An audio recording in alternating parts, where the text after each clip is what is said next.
نستمع إلى صاحب هذا الرأس حقه أن نستمع إليه، ربما يضيف شيئا جديدا غير ما أضافه في عملية الداعية اللونية مع الفنان محمد فتش. أكيد الصعوبة إنه أقدم تعليقات بعد تعليق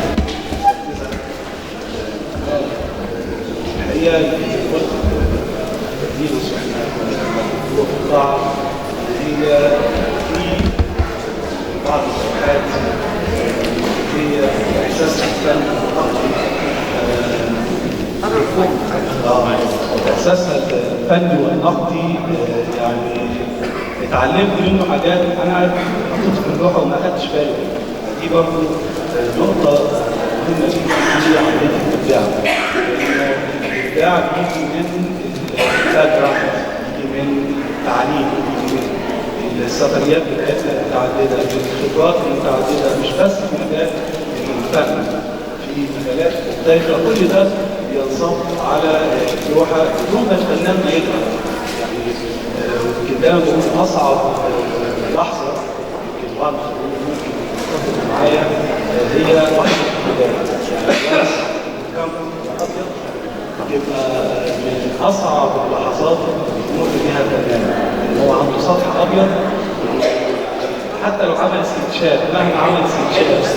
يعني انا في بعض اللوحات هنا لو شفنا الاستكشاف بتاعتها ما لهاش اي علاقه تماما بعد ما خلص الاستكشاف جينا التفاعل على سطح الكانفاس رحت في الموضوع ده.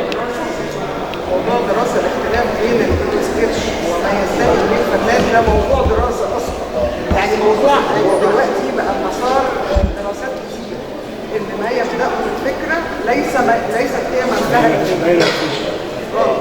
يمكن التفاعلات زي ما استاذ احمد الجنايني قال، احاسيس وتفاعلات ومشاعر انت بتطلعها دون ان تدري زي ما الاستاذ خالد قال انه نفس القصه. انت عندك مخزون بصري ومخزون في الذاكره انت بتستدعيه على طول.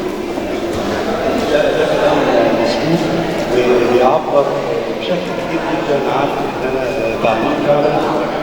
فانا سعيد جدا بالتجربه دي.